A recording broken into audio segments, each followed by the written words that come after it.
You in the lion's den. A long time ago, there was a king named Darius. He was the boss of a huge country. It was so big that he couldn't rule it alone. He needed other people's help. Daniel was one of those people. He was smart and a good man. He was working very hard to do the best possible job for the king. Of course, the king liked that. Daniel became a good friend of King Darius. Other helpers of the king were jealous of Daniel. They were afraid that the king would give Daniel too much power, and they didn't want that. So they came up with a wicked plan. They went to King Darius and said, "Your Majesty, you must make a new law.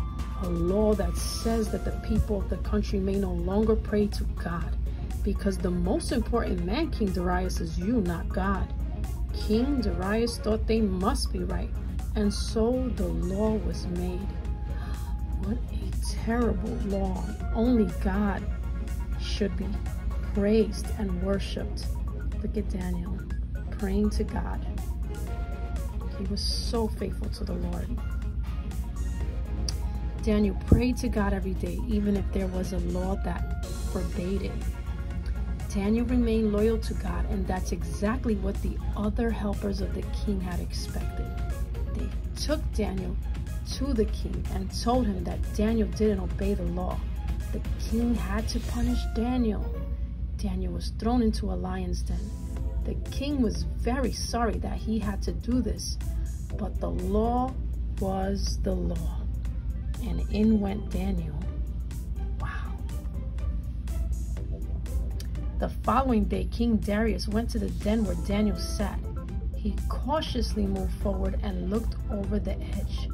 Then his mouth fell open in stunned surprise. Daniel was sitting alive in the den surrounded by lions.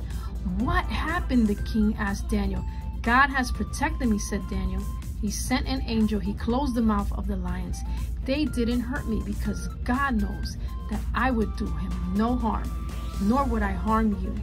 King Darius was very happy and lifted Daniel out of the den. He knew that Daniel didn't deserve to be punished. Daniel stayed forever his friend.